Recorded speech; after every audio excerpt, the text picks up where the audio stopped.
Imagine a world with no fire. No stoves, no lighters, no matches, not even the concept of cooking existing yet. No light after sunset except the moon and stars. That was reality for early humans for a very, very long time. And then, somehow, that changed. So how did humans actually figure out fire? Was it an accident, a discovery? Did we tame it? Or did it take thousands of years of trial and error? Let's find out. Here's the first thing to understand. Humans didn't invent fire. Fire already existed in nature, long before we came along. Lightning strikes, volcanic activity, and spontaneous wildfires had been happening for millions of years. So the real question isn't who invented fire, it's who was the first to stop running from it and start using it. Early human ancestors almost certainly encountered natural wildfires many times, and for a long while, the reaction was probably simple: fear and distance. But at some point, that started to change, which raises the obvious question: what would make anyone willingly walk towards something as dangerous as fire? Here's a theory that makes a lot of practical sense. After a wildfire passed through an area, early humans may have noticed something useful. Burned land was easier to walk through, dangerous predators had fled, and certain roots or small animals caught in the fire were already cooked. Accidentally cooked food may have been humanity's very first encounter with fire's benefits. Easier to chew, easier to digest, and it simply tasted different. Not because anyone planned it, just because a wildfire happened to pass through at the right time. Over countless generations, that kind of accidental benefit could have shifted fire from something to fear to something worth following carefully after it happened. But following fire after the fact is very different from actually controlling it. So when did that next leap happen? Here's a detail that's easy to overlook. For a very long stretch of early human history, we likely couldn't create fire from scratch at all. But we could keep it alive once we had it. This means the earliest fire use probably wasn't about making fire.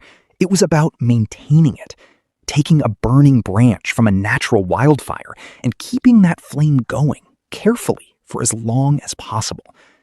That job alone would have required real skill, feeding it fuel, shielding it from rain and wind, and passing the responsibility along, likely for generations, without ever letting it fully go out. Archaeological sites suggest controlled fire use goes back at least 1 million years, possibly longer, long before there's solid evidence humans could ignite a flame from nothing. So maintaining fire came first. But eventually, someone had to solve the harder problem. What happens if your fire actually does go out? Here's where things get genuinely clever. At some point, early humans figured out that friction, enough rapid rubbing between two pieces of dry wood, could generate enough heat to create an ember, and eventually, a flame. Simple tools evolved from this basic idea: hand drills, bow drills, and later, striking flint against certain minerals to throw sparks onto dry tinder. None of it was easy. It required the right materials, the right technique, and a fair amount of patience and failed attempts before it worked reliably. This was a genuine turning point. Fire was no longer something you had to find, capture, and desperately protect. It was something you could create whenever you actually needed it, which changes everything about what fire could actually be used for. So what did reliable fire actually make possible? Cooking meant food became easier to digest, which some researchers believe may have even supported the energy needs of our growing brains over time. Warmth meant humans could survive in colder climates that would have been unlivable before. Light extended the day, giving space for tool-making, socializing, and storytelling after dark. And protection meant fire could help keep dangerous predators at a distance while a group slept. In many ways, fire wasn't just one invention among many. It was a foundational shift that touched nearly every part of early human survival, all at once. So, back to our original question. Was fire a single discovery? A single aha moment? Not really. It looks more like a long, patient process. First fear, then curiosity, then careful maintenance of something we couldn't yet create, and finally, after likely hundreds of thousands of years, the ability to make it ourselves, on demand. No single person gets credit for this one. It was countless individuals, across countless generations, slowly building on what the last group had figured out.